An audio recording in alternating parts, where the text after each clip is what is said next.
Here we have a watch that I've replaced the Digitizer on, but it still has an issue with the Force Touch.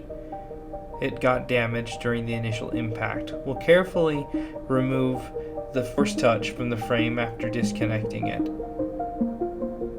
Carefully prying it away, being sure not to damage the flex cables as we carefully peel it off the frame.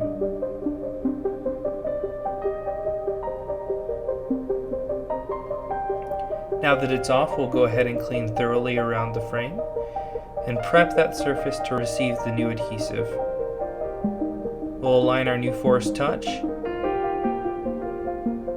We'll go ahead and connect our screen and test it out, and if it works like it does, let's go ahead and seal it up and finish this repair. You can see by pushing down it activates the Force Touch. Thanks for watching.